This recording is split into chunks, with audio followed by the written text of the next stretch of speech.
Hey listeners, WasteExpo 2025 is back and bigger than ever, happening May 5th through May 8th in Las Vegas. Join the ultimate event for waste and recycling professionals to connect with industry leaders, explore the latest innovations, and take your business to the next level. This is your opportunity to network, learn, and discover solutions to drive your business forward. Register today at wasteexpo.com. That's WasteExpo.com. See you at WasteExpo 2025.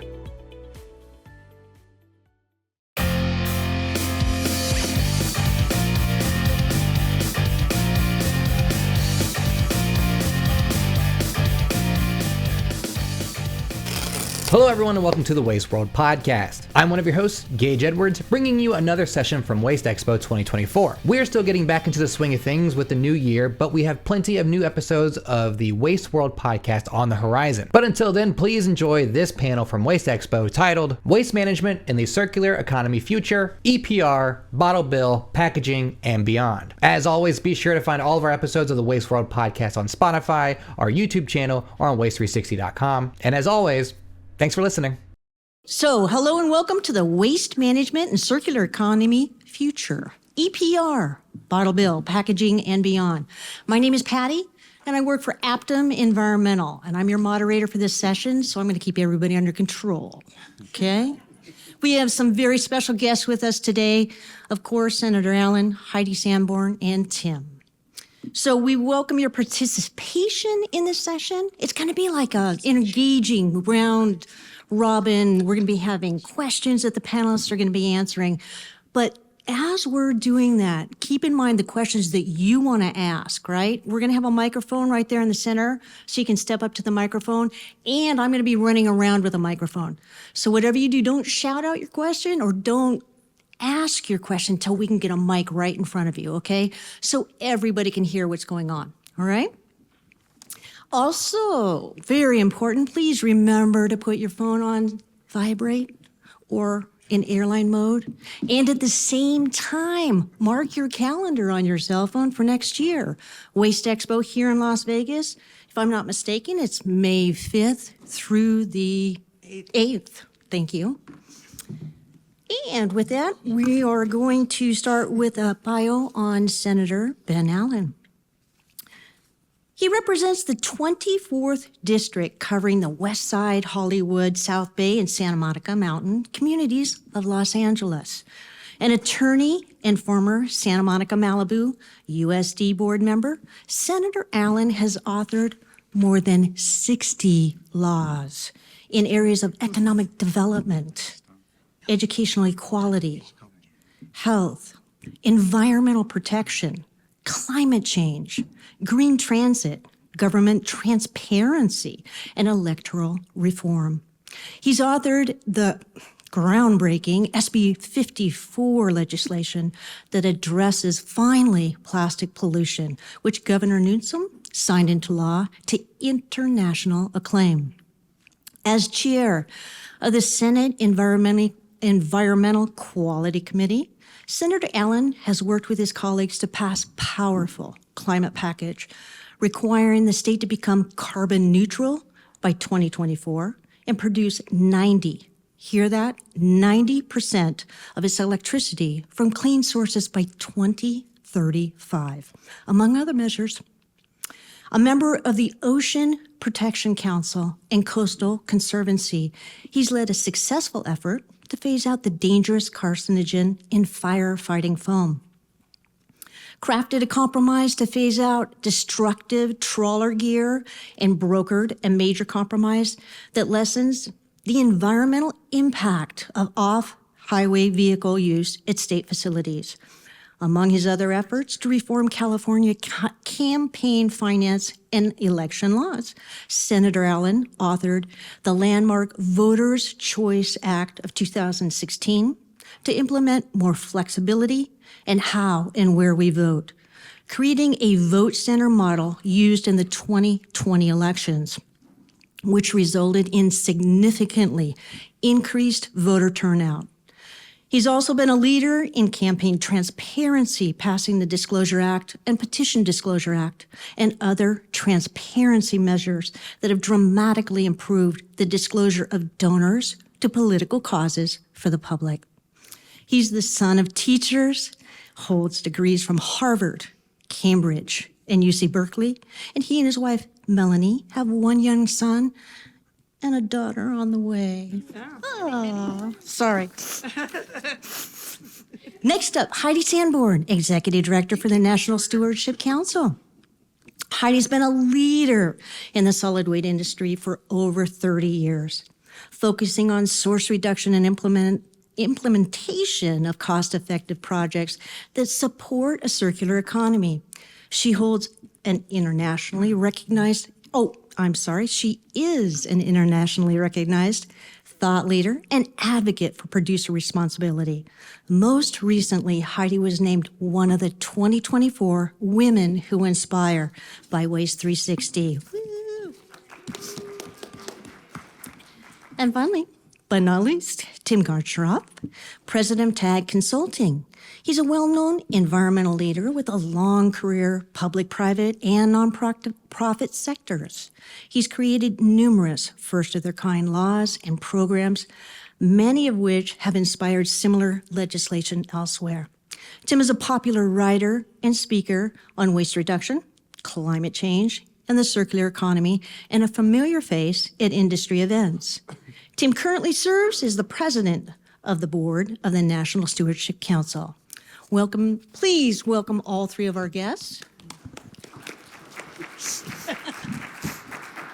So again, we're going to start this with a few questions. I'd like to start, poor Senator Allen, I'd like to ask why this moment is important, Senator Allen, when we talk about a circular economy.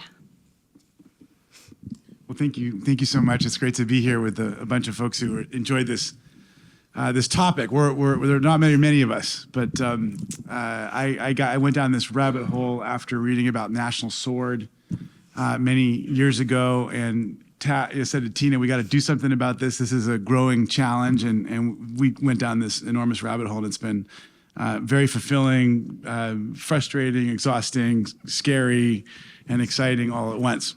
And I was getting PTSD thinking about all those bills you mentioned, because every single one of them had a long and difficult story to completion. So, do very much appreciate this opportunity, and this is something I've been thinking about since I was a kid. Literally, I did my Eagle Scout project on recycling when I was a young person, and was the president of our ecology club at the high school, and so we did a lot of recycling stuff. And I got really into this whole story of recycling, and yet as I got more informed about this issue, I came to learn how so much of what we dutifully put in the recycling bin, of course, is not recyclable in actual fact. And I'm someone who actually still reads the physical newspaper. I'm one of the few.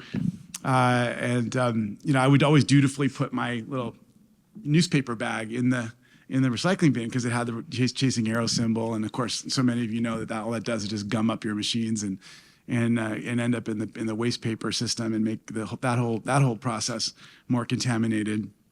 So we really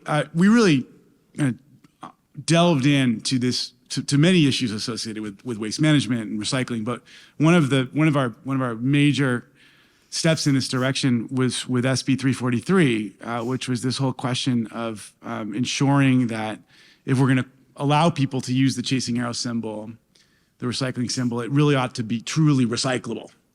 That people have actually been making the system worse by assuming that anything that has a recycling symbol on it is recyclable. And so we did a bill to require truth in labeling, which now will require in the state of California, for an item to be sold in the state of California, you can only use the chasing arrow symbol if the item is truly recyclable in real world conditions, not in some lab in Salt Lake City at 1,000 degrees, right? I mean, but in real world conditions, right on the ground, where haulers are going to pick it up and it's going to actually be turned into something new with a real end market, and so that was really important. And then of course we with SB 54 that you mentioned, this extended producer responsibility system that we now have been able to implement, we're in the process of implementing in California, we were really very focused on ensuring that there was the concept of responsible end markets in the bill.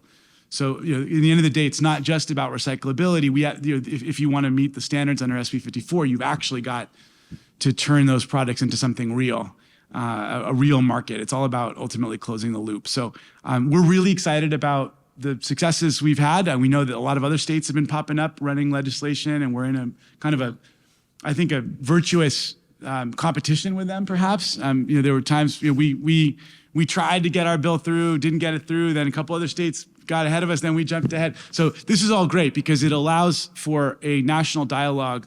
In fact, there's an international dialogue, especially with the Canadians and a number of countries in Europe and the Japanese and a number of places around the world. So it's to just force a greater sense of circularity onto the system. The waste hauler, the waste system that has so little control over the production of these products, we finally have said to the producers and the folks that are involved in the supply chain on the production side, you've got to play a role in helping to come up with solutions for your own products. You know your market, you know your product, you know your customers better than anyone else, and you have the control, you have the tools at your disposal to determine whether an item is truly recyclable or compostable or source reduced or not. And the rest of us are just dealing with the implications. And we try, the cities are trying their best, the waste management industry is trying its best, but if we don't get the producers to be part of the solution, we're wasting so much time and we're losing so much opportunity. And that's ultimately what extended producer responsibility is all about. And I'm just excited about the promise of this model that we're now trying to extend to household hazardous waste and EV batteries and solar panels and textiles and a lot of other products. Yeah. Right. Excellent. Next up, Heidi. And the senator did touch on some of this, so beware. You've been working on circular economy and extended producer responsibility for a long time. Why do you think it's suddenly getting so much attention across the country? Because of decades of hard work by a lot of people. We started back in 2006, organizing local governments in California to simply even understand what EPR was. We started a nonprofit, the California Product Stewardship Council, that we got a grant and started literally going city by city to every city council in California. I think we got 140 resolutions saying that they supported the concept of EPR and delegated to their staff the authority to write letters of support quickly, because the problem we were having with bills is we were being outrun by the opposition, because the cities said, we don't have a meeting for 2 months and we can't get a letter. I'm like, the bill's dead in 2 months. We need a lot faster than that. So we did all those education, and then it was educating legislators and businesses, and then passing bills. And with each bill, we learned a lot of lessons, and every bill got better and better and tighter and tighter. And CalRecycle got better and better at being an enforcing agent and an oversight agency. And DTSC is now in that role as well. They did thermostats first in 2008, but now our Department of Toxic Substances Control in California is going to hopefully get 2 bills this year on EPR for explosive marine flares and also household hazardous waste, which Senator Allen is authoring, and we're the sponsors of. And our friends here from Sonoma, Zero Waste Sonoma, are our co-sponsors on the marine flare bill, and we thank them very much. We're finally getting local governments to actually co-sponsor bills, which is very important to show that. I can't emphasize enough how important it is that you show broad support and you get them in the game early on the bills. So we're at a place now where it feels like, we were pushing mud up a hill for a really long time, and we just went over the top, and it's going to start rolling. But one thing I will caution is that this ball could roll out of control, and we could get really bad bills because states are moving too fast. I was just in Michigan, and they are very excited about starting with EPR for packaging. And I cautioned them that is a very difficult place to start. We started with mercury thermostats, and then it was paint, and then carpet, and then medicines and needles, and we had all these other bills first. So we had all this education throughout the entire stakeholder system, and the legislators understood it because they'd seen these bills come through. But if your agencies, your oversight, your committee staff that analyze bills have never seen this before, starting with the biggest category with the most products is a very, very, very difficult thing to do. Not saying it's impossible, but the chances of it getting away from you are really high. So I'm going around the country saying, please be careful and thoughtful once you start dipping your toe in these waters. Maybe start with something like a baby step, like paint, where you've got support from Paint Care or the Mattress Recycling Coalition, or even pharmaceuticals and sharps, because they've already been done. We already know how to do those. But packaging, we're still working out. We don't have one working program yet in the United States. We still have 4 that have been passed. We're still working through the regulations. We were just submitting our comment letter an hour ago on SB 54 regulations, and I'm sure some of you did too. So we aren't done with this. We've got a long way to go, but my goal is that in the next 10 years, nothing gets sold in this country that does not have an end-of-life plan. And nothing, yeah, we're way overdue for that. And I want to thank Senator Allen for being an amazing champion for all this work. In fact, one of the bills he authored last year to get ahead of this and actually have the first interagency working group that would vet materials and products before they went on the market, it got vetoed. But I hope the day will come and we can get bills like that passed and we actually have a vetting system so that nothing hits the market that doesn't have an end-of-life plan. Well said. That's really important. I want to spread the love across the panel. That means you're next, Tim. Yeah, you ready? Okay, you spent much of your career, like I did, working for a local government. How were these issues relevant there? And more importantly, or maybe additionally, how did these efforts lead to working on a larger scale? I spent a lot of my career working in Santa Cruz County, California. If you're not familiar with it, it's a small community on the coast of California, about an hour south of San Francisco. If you are familiar, then you know that it's a place where there's really strong support for environmental protection. And that means that some of the kinds of work we do here are a little easier there than they might be other places. So we were very early adopters of a lot of the measures that you've been hearing about here. Efforts to get litter off the beaches, out of the ocean. Efforts to divert waste from the landfill. Everything from mercury-containing fluorescent lights to drugs and sharps, carpet, mattresses. I could go on and on. And those were all effective to a greater or lesser degree, but there were, of course, unanticipated consequences. For one thing, they were expensive. In the beginning, we were paying for all of this ourselves, and we realized for this to really work, we're going to have to send the bill to where it belongs, to the people who produce the waste. And it was about that time that I came to know Heidi, and we began working together along with other people who are doing similar work in the field. We also found there was a lot of confusion among residents, businesses, consumers. We had a dozen or more different diversion plans. Take your paint back to this store, take your batteries over here, drop off your used fluorescent light bulbs in these places, et cetera, all great programs. But it was hard for everybody to keep track. On top of which, the way it worked in the county was a little different from the way it worked in local cities. And people were naturally confused about, why is it this way here? And I can't recycle this at all over there. You've all heard that. It's a common problem. So it became quickly apparent that we needed to start working together, certainly with our neighbors. Around the Monterey Bay, we formed a regional consortium that was very effective. But because of inquiries we were getting from colleagues like you around California and beyond, we realized that there is really a need and an appetite for broader efforts. So I began working with people like Senator Allen and his colleagues in drafting statewide legislation, some of which was based on things that we had done for the first time in Santa Cruz County. It was always very rewarding to see that happen. You should be specific. That was the one on the hotel. If you're staying in a hotel here in Vegas, you've probably got those refillable dispensers of soap and shampoo and whatnot in your bathroom.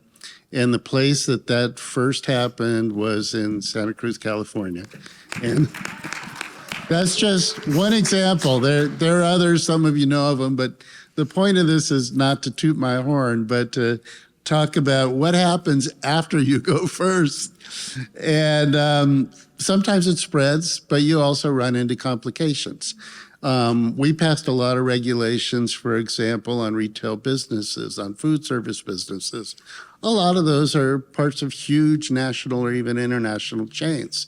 And they often don't have a lot of autonomy in the products they use, the decisions they make. So we had to go upstream to the corporate offices. And I won't go into a lot of detail about those conversations. Some were more successful than others. Eventually, almost everybody was cooperative. And what was very exciting was that sometimes they really understood and they got the message. The example of the toiletries in the hotel rooms, that caught on really fast. But there were other times when companies like Starbucks, for example, said, you know what? We've been trying to be more sustainable, and this makes sense to us. We're just going to do this everywhere. I said, well, what do you mean everywhere? Well, we've got 28,000 stores. We're going to do it in all of them. And that was a thrilling day. And I was very excited that they were getting rid of those old paper-wrapped plastic straws. I was a little less excited when the new products came out. They were plastic-wrapped paper straws. So, something got lost in translation a little bit. It's just a small example of how the devil's in the details, how there will always be unanticipated consequences, and how there will always be more work to do. Perfect. Well, not so perfect. Okay, and you touched on this already, Tim, but Senator Allen, we know that no change, especially significant change, happens without pushback. What kind of resistance did you find in implementing EPR solutions in California, and how did you deal with that? No pushback at all. No pushback. No. Very long effort. I think about 5 years in the making. This particular bill, hundreds and hundreds of hours of stakeholder engagement. One just to kind of build upon some of the comments made, having from the very beginning, our two most important partners were local government. Our two most important partners beyond the environmental community, let me say. The environmental community was immensely important, of course, but local government and then some of the waste hauler industry. Not all. There was a real division within the waste hauler industry on this topic. I think a lot of people were scared of change. But those who I think had a broader vision, it's folks in the waste industry and folks in local government who saw up close and personal how big a problem we have on our hands. Most people just don't ever think about this. They just put their trash out, it magically disappears, and then they just don't ever think about it again. And it's all about their convenience at the moment. And that's one of the big challenges we all have, that we've all made it so easy for our fellow citizens to just make that stuff disappear, that they're not always so aware of what a massive problem we have on our hands in terms of management. So but having early adopters was so important because it, first of all, shows that you can take bold steps and the sky doesn't fall. And having communities like Santa Cruz and others out there doing this work way out in front of the state was massively important. We could bring people there, we could show the model. But I will say local governments also knew that they needed more uniformity. The folks that were out there felt good about the fact that they were taking on a leadership role, but they also realized that there was so much lost opportunity because nobody else was on board the system. They wanted greater uniformity. And by the way, so does industry, because one thing that industry doesn't want is a patchwork of different cities out there running their own separate legislation. So that put pressure on them. Another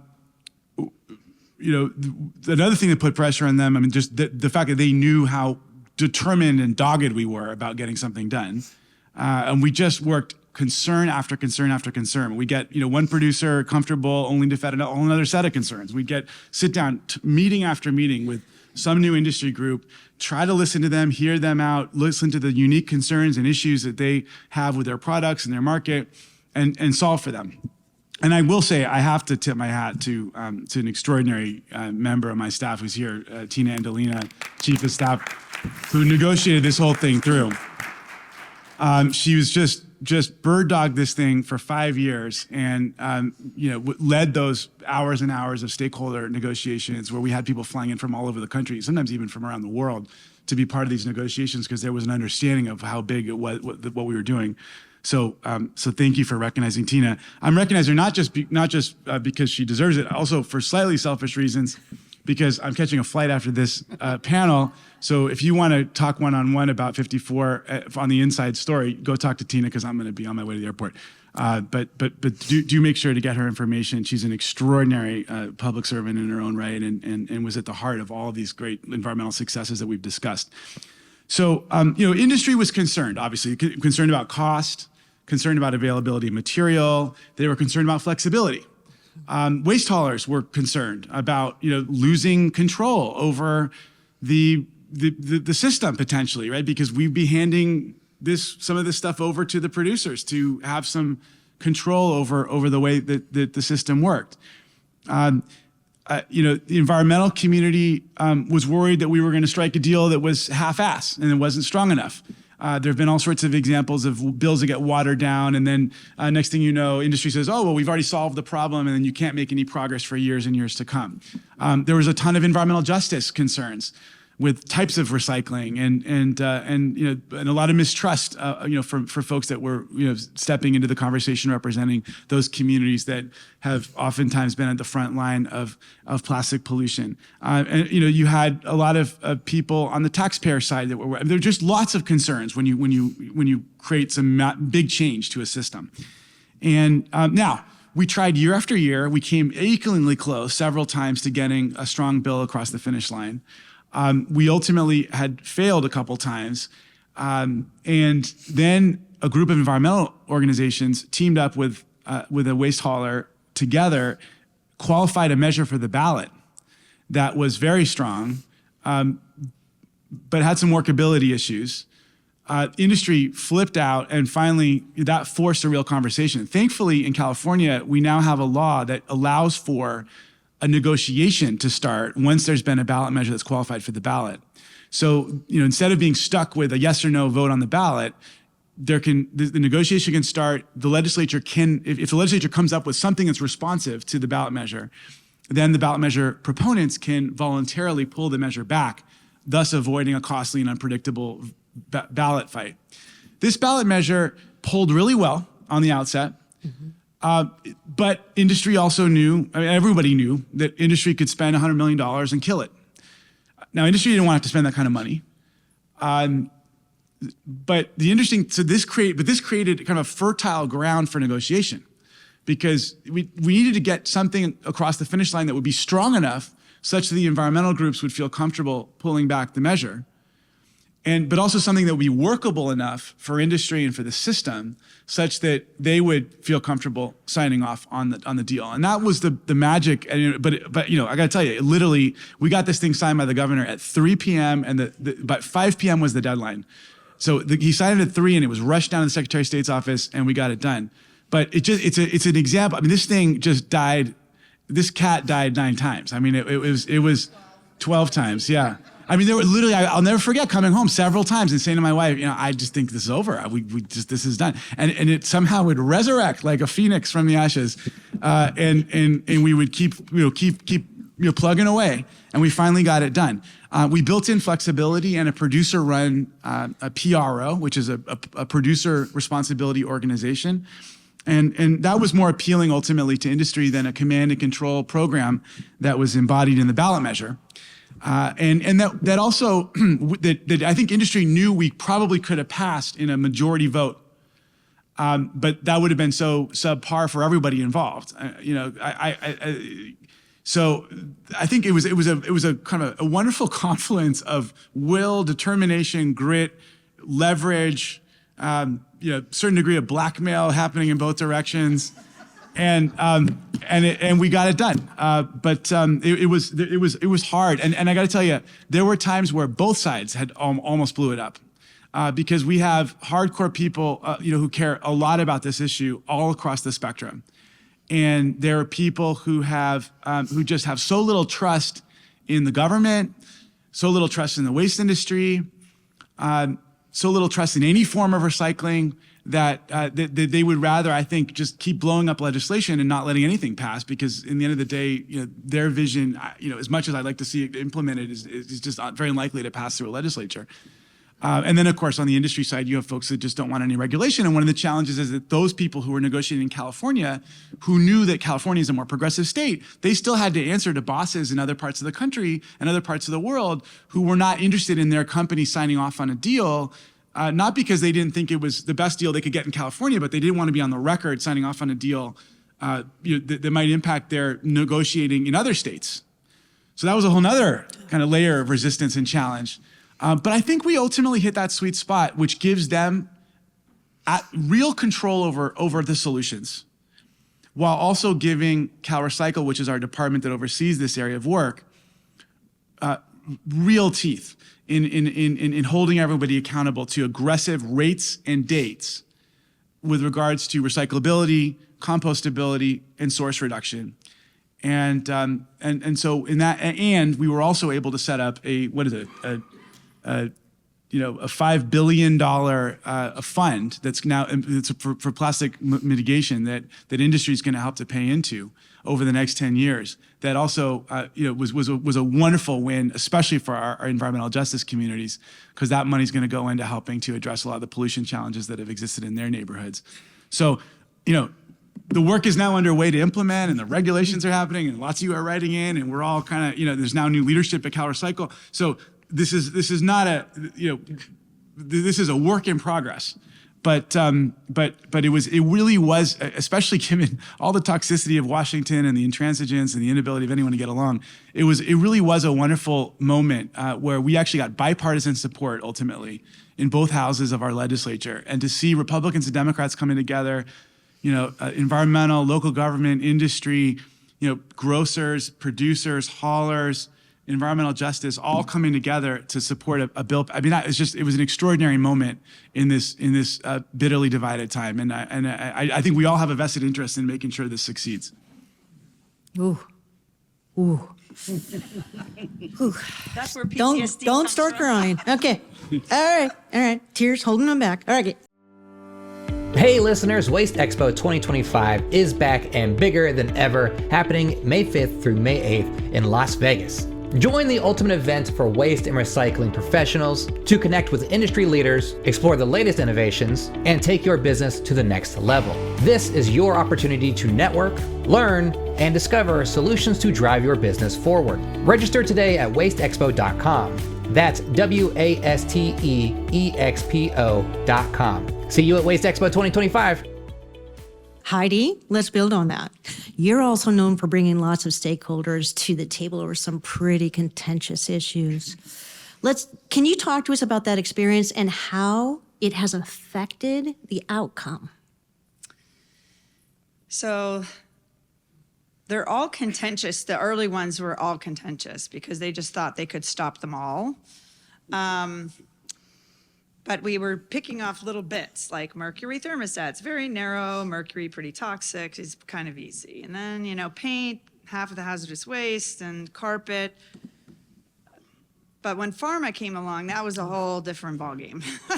And I think where Tim came in was, he was the first one in Santa Cruz to pass an ordinance that was medicines and needles in the same ordinance, making the producers pay for the whole system.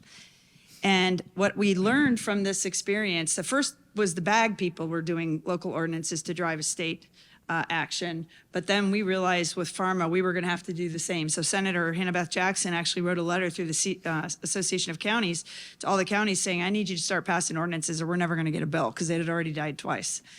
So that's how we started doing it. And on the 13th ordinance was going to be Los Angeles County. And after 6 hearings, I called them the Italian suit brigade in the back of the room, the lobbyists from pharma.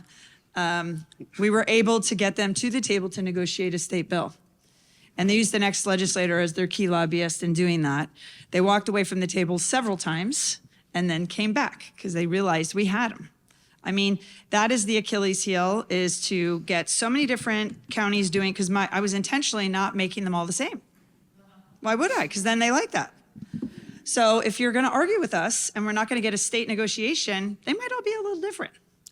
And then we don't let them preempt the local governments once that happens. We say, if you made them fight for that, they get to keep it. They get to opt into the state program if they feel that they want to get rid of their own local ordinance. That's fine. We did that. So these weren't all like, people don't come saying, please make me spend $100 million a year of my company money to take back and recycle my product, or 24 million, which is what we expected it was for the pharmaceutical program. It's always in C Corp world, they answer to shareholders. They answer to people that want to make money off their business, period. That's their only legal responsibility. I believe in B Corps. I believe that there should be corporations. I don't even like the fact that we have corporations that literally will plunder people and planet for profit. I don't even know why that's legal myself. So I'm constantly thinking, how do we get companies that are not altruistic, that literally are set up by law to make money for other people and that's it? How do we get them to do the altruistic thing? And that is, unfortunately, it's costing them money. It's not altruistic. It's really to the point where they have to pay for those end-of-life costs. We can't externalize them onto the public sector or onto the environment anymore, or public health. So, but now the fun thing is that it's starting to shift. So the companies in the United States are starting to say, wait a minute, we can do well by doing good. And if we market this correctly, a lot of people want to buy from companies that are doing the right thing. So now they're starting to, label and tell people they're doing things, but they're also lying on the label sometimes to get people to buy their products when they're not doing the right things, or it's not recyclable, or it's not compostable. So that was something that when I was chair of the Recycling Commission, that was clear to us. The number one thing we had to do was get truth in labeling, because if the public is being lied to on the label, they buy the wrong thing thinking they're doing the right thing. Then they put it in the wrong bin thinking they're doing the right thing. And then our systems are expensive and contaminated. And until that gets changed, we will have a serious problem.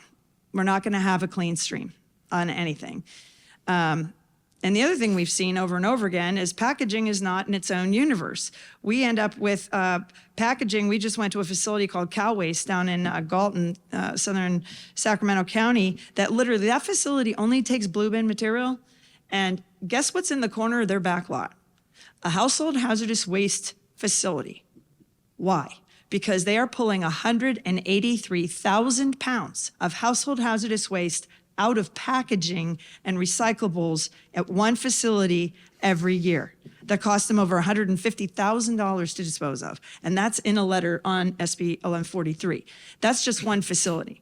So if we don't deal with the hazardous stuff, we're still going to be dealing with the packaging. So when it comes to the companies, what are the companies saying to oppose SB 1143? They're saying, well, it's not time because we're so busy implementing packaging. But we're saying, how do you implement packaging if it's being contaminated with hazardous waste? And does that not concern everybody that we have hazardous things intermingled with food grade packaging that's going to end up in a bale going off to being made into a food bottle, right?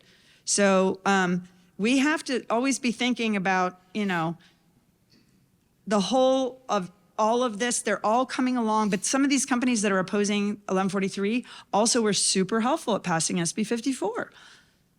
But right now they're kind of like, there's just too much going on. I don't know if we can handle this. But I say, hey, it's always time to deal with hazardous waste. I've always wanted to do that first. So when it comes to dealing with companies, I would just say they're moving along, they're coming along, we're getting them there, but there has to be trust built. And I guess this is what I'll leave you with on this question. Negotiations are built on trust. If you don't have trusting relationships with the people you're negotiating with, then it's not going to work. And I know Senator Alantina thought long and hard about who was going to be in the room negotiating SB 54 in that last year. And the reason was some people come to the party and they don't lay all the cards on the table. And how do you negotiate with people that aren't really being 100% out there. We can't negotiate. We don't know what your issues are. Other people will say this over here, and in another audience, they're saying that. How do you negotiate with that? You can't. It took a lot of people that were willing to get to yes, that were being truthful, laying their cards on the table, and really wanted this to happen. And so they set the table beautifully, and everything just fell together. But it was really, really hard. And again, I wouldn't pick that packaging first. I also wouldn't pick hazardous waste first, but we're at a point in California, I feel like we're ready. So yeah, I could talk about that all day. That's like a session just on. Well, and working that's a with good companies. bridgeway into our next question for Tim, this hazardous waste contamination. Tim, you worked with the, recycling, composting, solid waste industry your entire career. How are these things impacting them? Heidi just mentioned one, right? At that material recovery facility, right? Can you please elaborate a little bit more on that? Your experience with that? When I began this work with the county, my responsibility was pretty narrowly focused. But as I began the work I spoke about earlier, it became quickly apparent that it was rippling out into a lot of other sectors of the industry. John Muir once said that if you tug on any single thread in nature, you end up pulling at the entire fabric. And I think the same is true of the recycling and solid waste industry. You may think that you're just changing how things work in your little town, but it's going to affect the waste haulers. It's going to affect the landfill operators and the compost operators. If you really get aggressive the way we did, it affects retailers and the manufacturers of products, and on and on and on. So if we wanted to be effective, we had to get more intentional about that. We had to start doing the kind of thing that Heidi spoke of and bringing these people to the table and acknowledging that I will never know as much about your business as you do. Mm-hmm. I am never going to understand everything that a waste hauler knows about waste hauling, that a MRF operator knows about their needs, as a drug company knows about manufacturing drugs. If I want to really be effective, I need to find a way of partnering with them. And as Heidi said, that requires building some trust. And like a lot of environmental activists, I started out with a little bit of an adversarial attitude, but I learned pretty quickly that even with people who resist change, you can almost always find common ground. Mm-hmm. These are people with families. These are people who care about the future. They want their kids to have clean air, clean water, to be free of environmental toxins. You can always find, or at least almost always, a reason to work together. And it takes a lot of work, and it doesn't happen overnight. But in time, when you build those relationships, you can do amazing things. And we've managed to do some of that. And I want to just share with you quickly an anecdote following up on Heidi's story. She mentioned that we were one of the first out of the gate on drugs and sharps. And because of that, we had a number of representatives from the pharmaceutical industry in the room at the meeting of the Santa Cruz County Board of Supervisors, where you would not ordinarily see representatives of global corporations. And I did something that some of them called a dirty trick, but I just called it being prepared. In my presentation to the board, one of my slides listed the profits that the top 10 global pharmaceutical companies, some of whom were in the room, had announced to their shareholders for the previous year, the smallest of which was over $5 billion. And they had been talking very publicly about how this was going to be terribly expensive. They'd have to raise the cost of medicines. They couldn't afford it. And when it came time for the public to speak, not one of them stood up.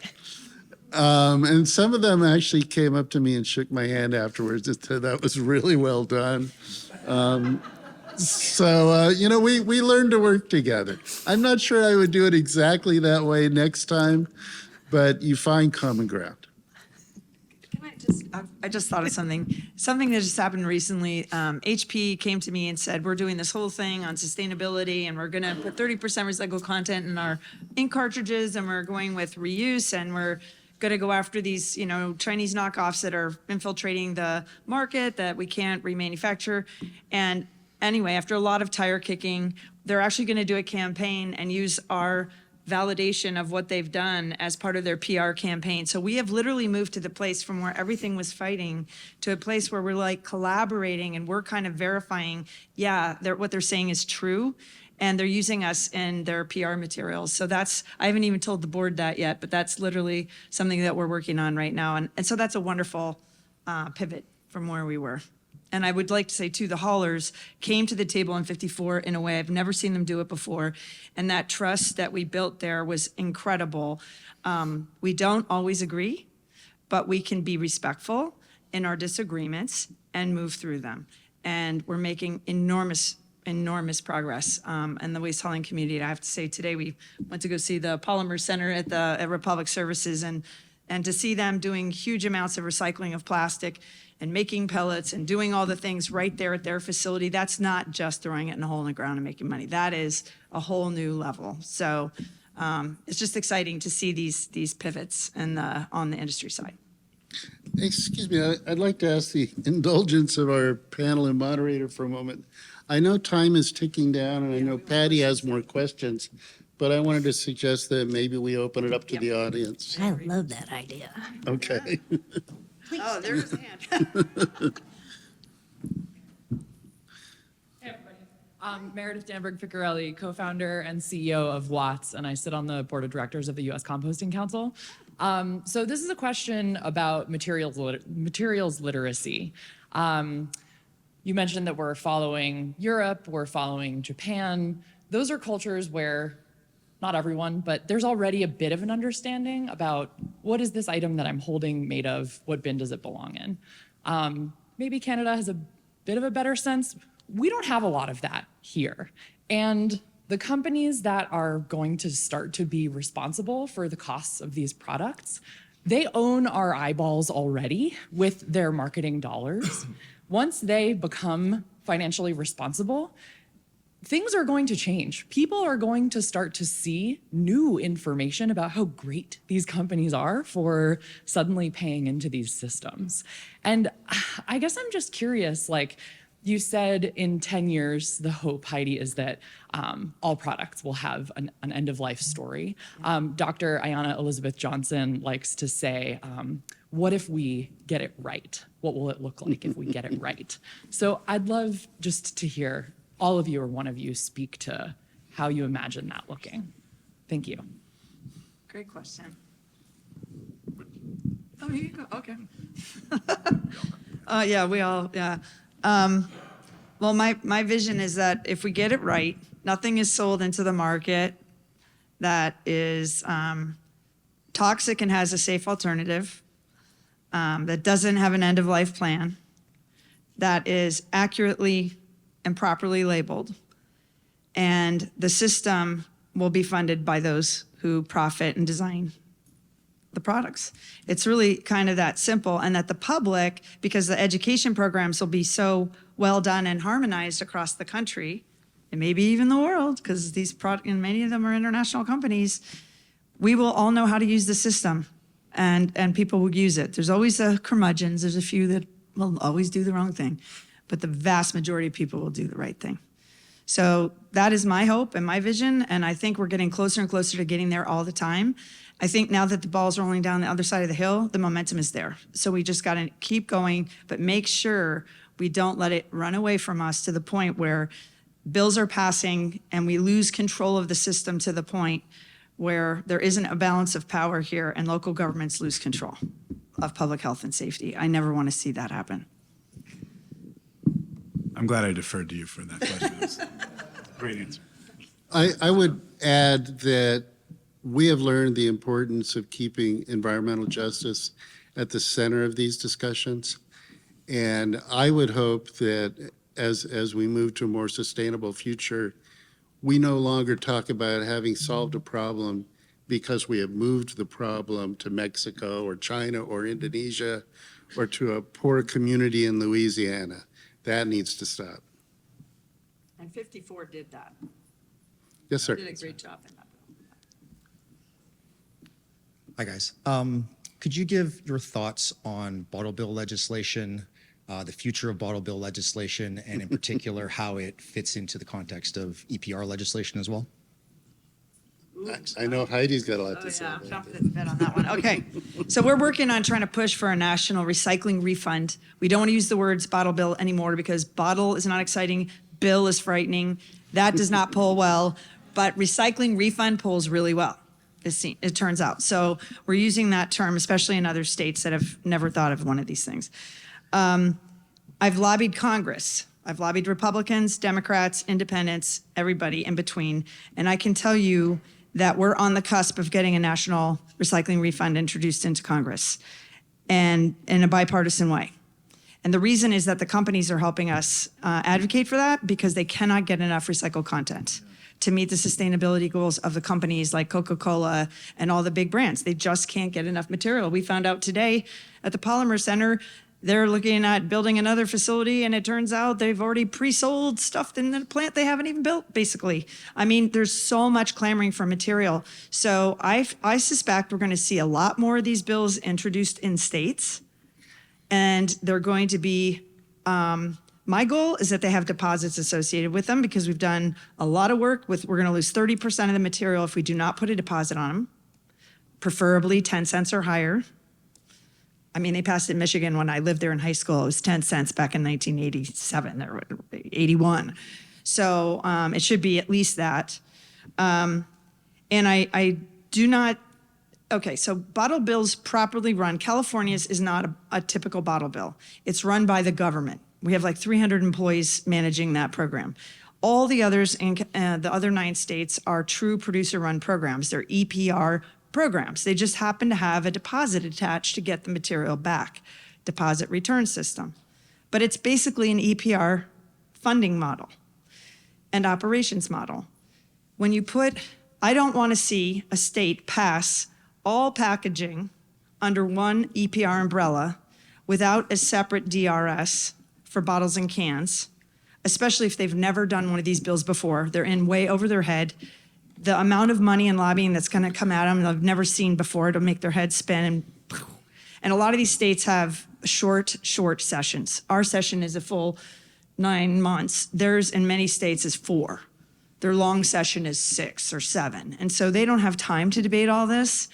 So I think we're going to see a lot of states introduce them. I'm hoping to get a national introduced so we can harmonize the 40 states left and then get the 10 states that are there, give them the option to opt in. This will take a lot of negotiation, but I'm very, very hopeful because there's so much industry hunger for this recycled content. Just one example, in Texas, they've got an Indorama plant that makes the bottles for most companies.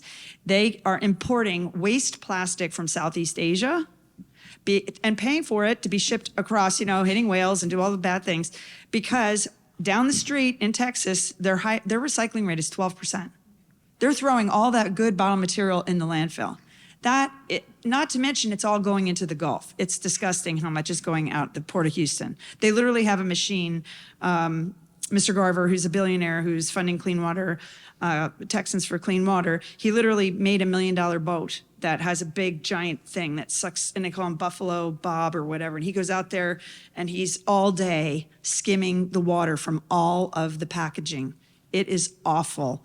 And they missed some, right? It's going to the Gulf. So we've got to do a lot better in this country and get national recycling refund.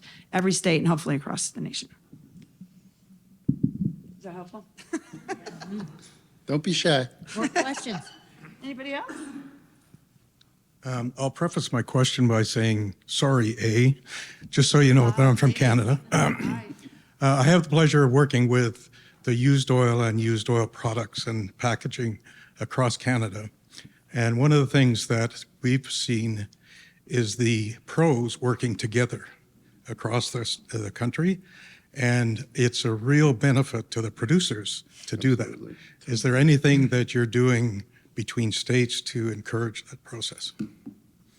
Yeah, well, we're trying. So we were very much inspired by Canada. I mean, we went up several times, Ontario, Quebec, British Columbia, Alberta. So Canada was high on our minds.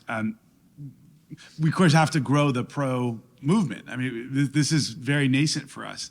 So it's our hope that other states will that as this movement grows, other states will pick up this model, and then you'll start to see the type of cooperation that works very well in Canada. I mean, once again, that's another country that could use some more uniformity across the country. Right? Every province has its own model, and I heard frustrations from folks about that. There's some missed opportunities as a result of the inconformity.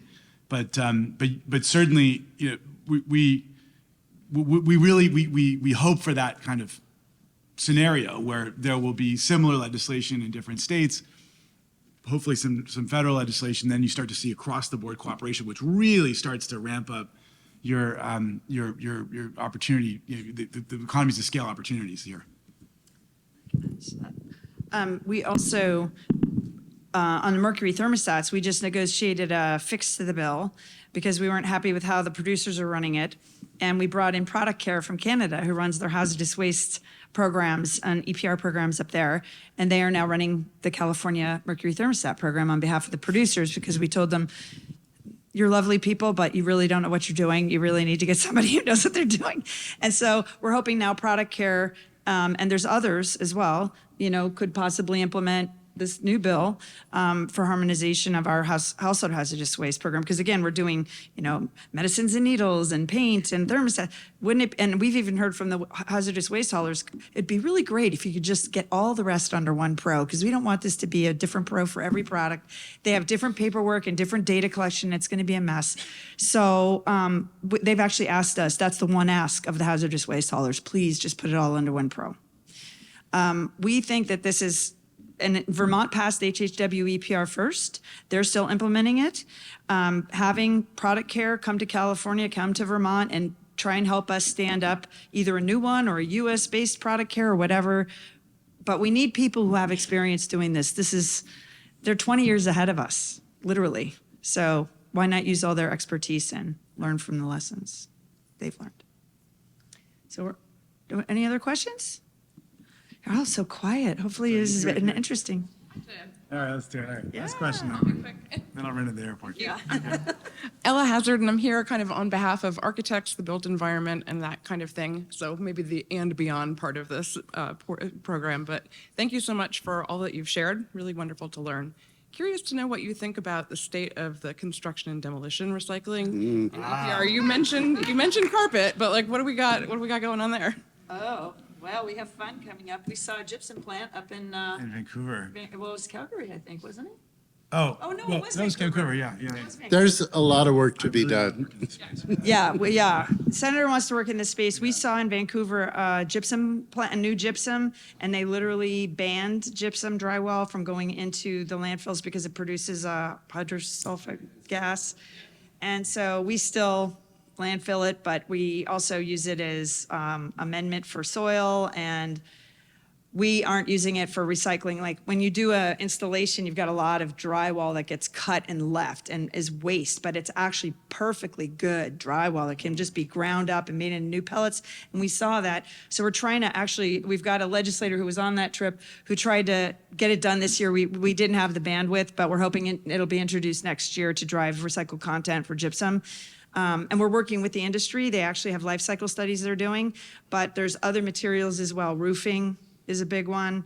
Well, there's quite a few. City of Vancouver requires all their homes to be recycled, basically, when they're torn down. Oh, yeah. We saw this beautiful Victorian home that was being torn down because some superstitious person had just bought the new one. Very rich But that was disappointing to see because it was a beautiful, beautiful house. I mean, so many of the homes there are kind of old redwood, really gorgeous, high quality wood, but they're requiring them to bring in folks who take apart the house and make sure that nearly all the items end up being recycled and reused. And there's an aggressive tax incentive system, but there's also a series of requirements. I'd love to see us do something like that. And I want to point out the parallels between this and some of the other issues we've been talking about. It's important to say you have to recover and recycle all of these materials, but that has very obvious implications for how you design and build structures. So again, we need to go upstream and look at how that is done and how it's being taught and planned. And speccing recycled content, like for drywall, because that would really help the drywall manufacturers have an incentive to put recycled content in their drywall, which they could be doing right now. And it's 4:00. We need to let Senator Allen go catch his plane, but we can stay here and chat. All right, real quick. Sarah Fuentes with Smart Waste and Trash Magic Podcast. Wanted to ask a question about the pros. I was in a session yesterday, and the current state of the USA and EPR, we see that there's a lot of the states that are on the West Coast that are pro and then that are interested in doing the EPR. We see that some that are kind of adverse and kind of struggling with the needs assessments from the pros. Can you talk a little bit about that and maybe why some of the haulers are adverse to kind of getting into that needs assessment conversation? Yeah. But that's a very good Yeah, question. it is. And, Okay. many controversies. It was so good to see you. All right. How is it? He's the best. Thank you so much.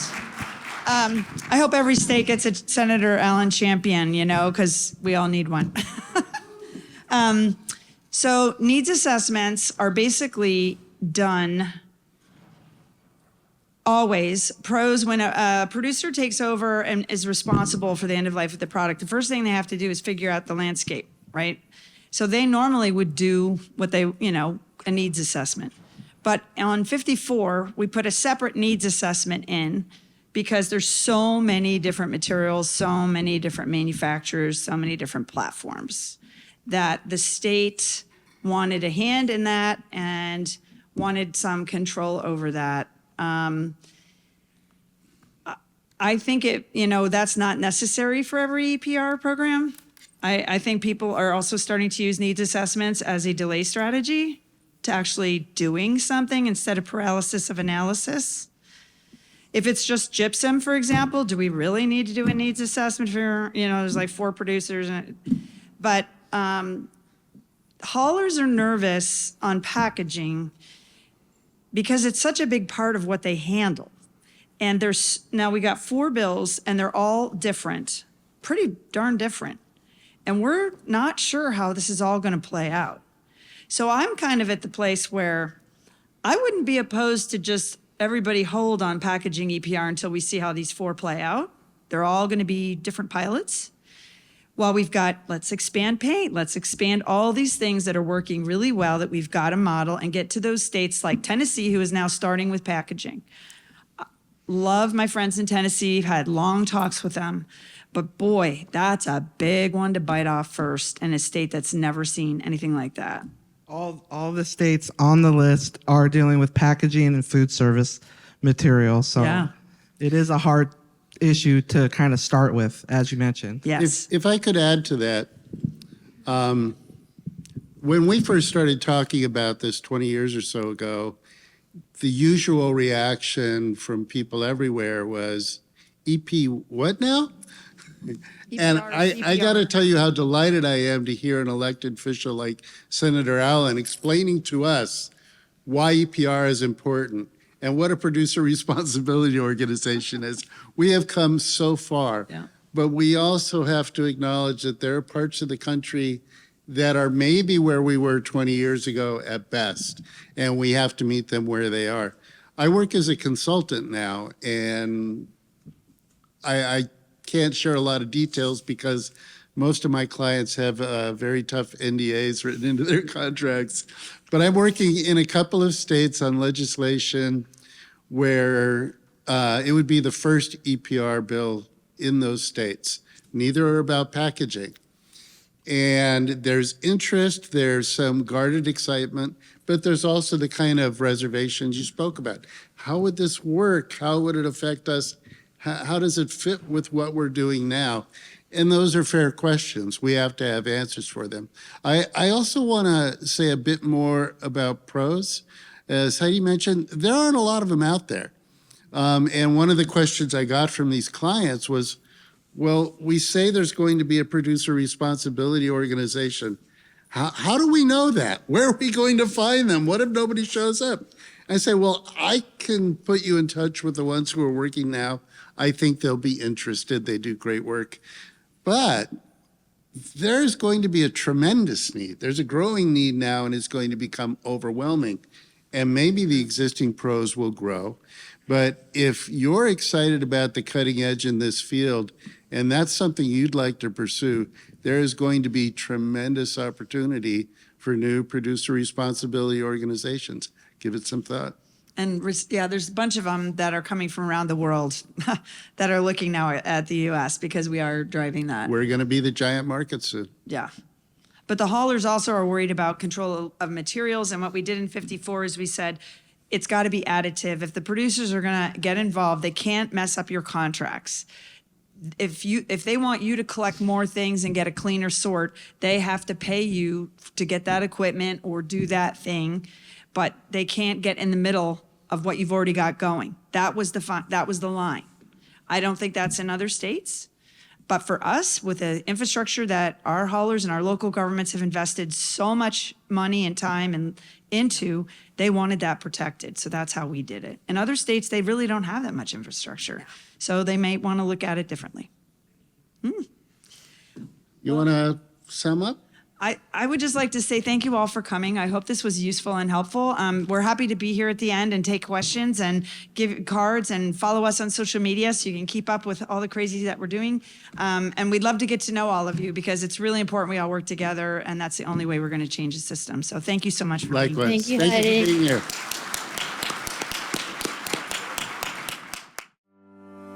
Hey listeners, WasteExpo 2025 is back and bigger than ever, happening May 5th through May 8th in Las Vegas. Join the ultimate event for waste and recycling professionals to connect with industry leaders, explore the latest innovations, and take your business to the next level. This is your opportunity to network, learn, and discover solutions to drive your business forward. Register today at wasteexpo.com.